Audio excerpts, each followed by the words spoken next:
Bismillahirrahmanirrahim. Assalamualaikum warahmatullahi wabarakatuh.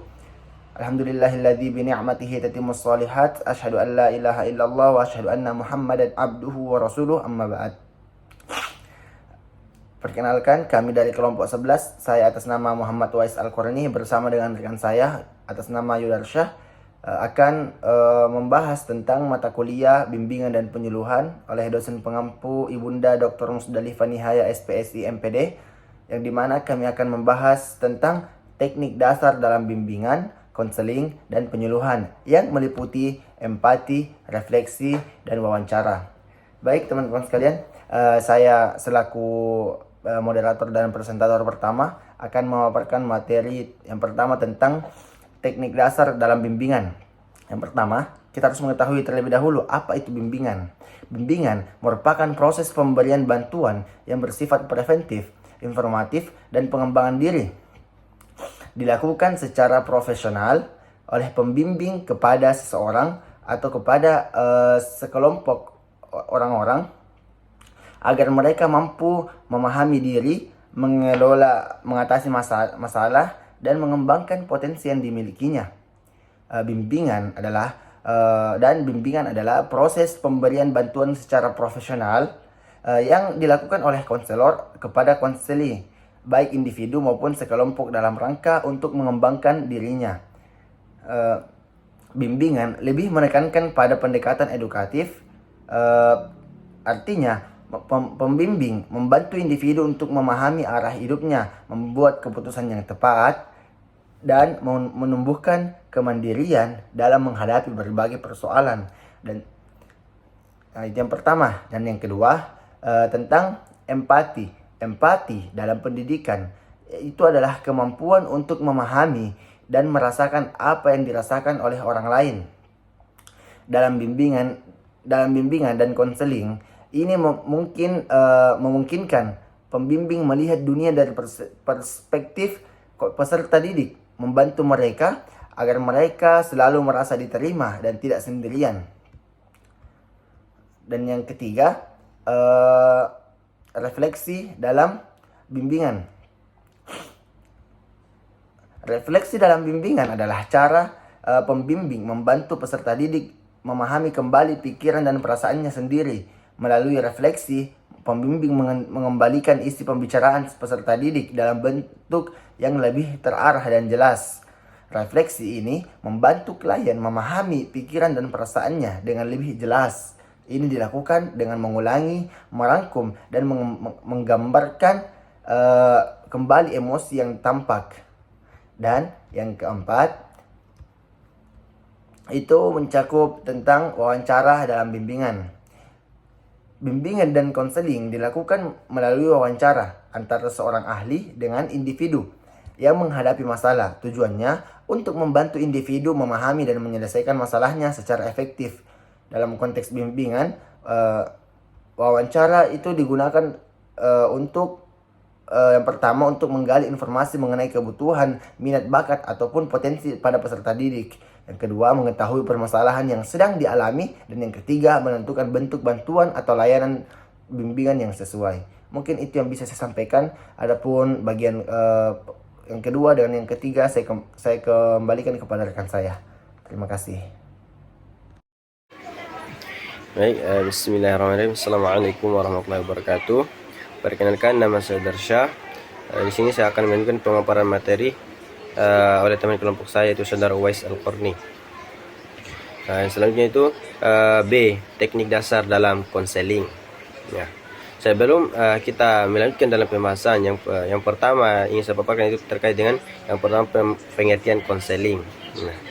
Konseling adalah proses pemberian bantuan yang dilakukan melalui wawancara antara seseorang ahli, yaitu konselor, kepada individu yang sedang mengalami masalah.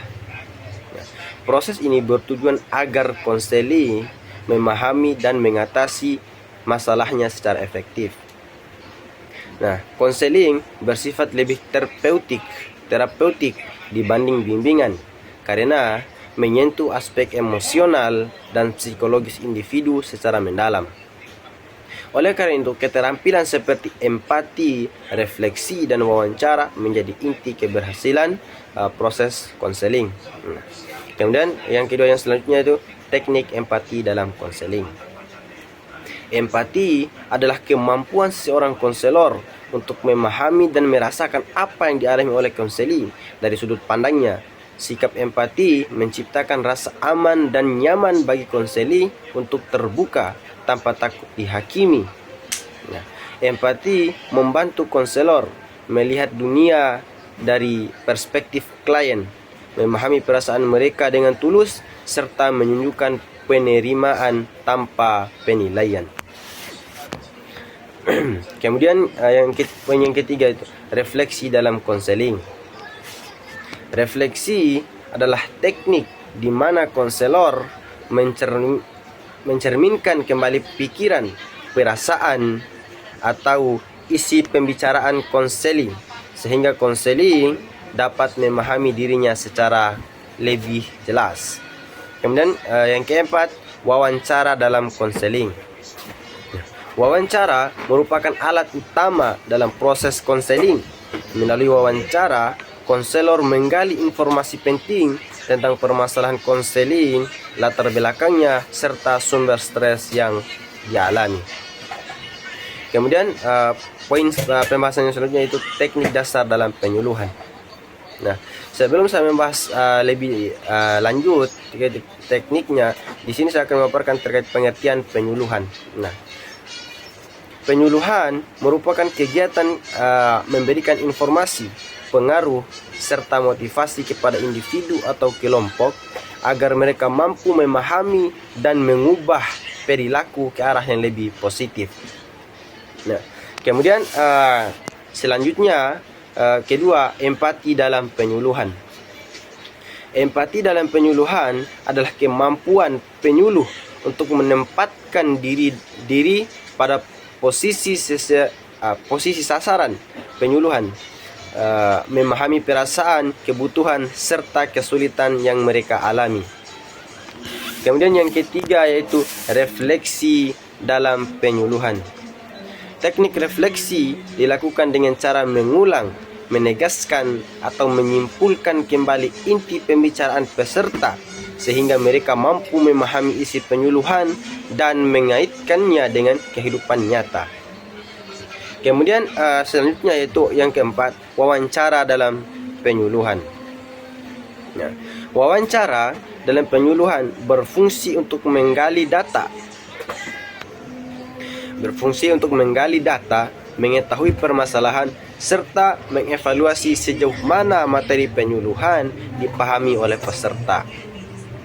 Mungkin itu saja yang dapat saya paparkan. Lebih dan kurangnya saya mohon maaf. Saya akhiri dengan ucapan billahi fistabil haq fastabiqul khairat. Wassalamualaikum warahmatullahi wabarakatuh. Baik, itulah tadi pemaparan materi dari rekan saya, Saudara Yudarsyah. Saya akan menyimpulkan materi kita pada hari ini tentang teknik dasar dalam bimbingan, konseling, dan penyuluhan. Dalam bimbingan, ketiga teknik ini, empati, wawancara, dan refleksi, berperan membantu peserta didik memahami dirinya, mengembangkan potensi, dan menggali keputusan dengan lebih tepat. Empati menumbuhkan rasa percaya, refleksi membantu peserta mengenali perasaan dan pikirannya, sedangkan wawancara digunakan untuk menggali informasi secara mendalam. Sedangkan di dalam konseling, teknik-teknik ini menjadi dasar dalam proses terapeutik. Empati membangun hubungan emosional antar konselor dan konseli, refleksi membantu konseli dan memahami akar permasalahannya, dan wawancara digunakan untuk mengeksplorasi masalah serta menyusun strategi penyelesaian yang tepat. Dan yang ketiga, sedangkan dalam penyuluhan, empati membuat penyuluh mampu memahami kondisi dan perasaan peserta. Refleksi menegaskan kembali pesan yang disampaikan agar mudah dipahami, dan wawancara digunakan untuk menggali kebutuhan serta mengevaluasi hasil kegiatan penyuluhan.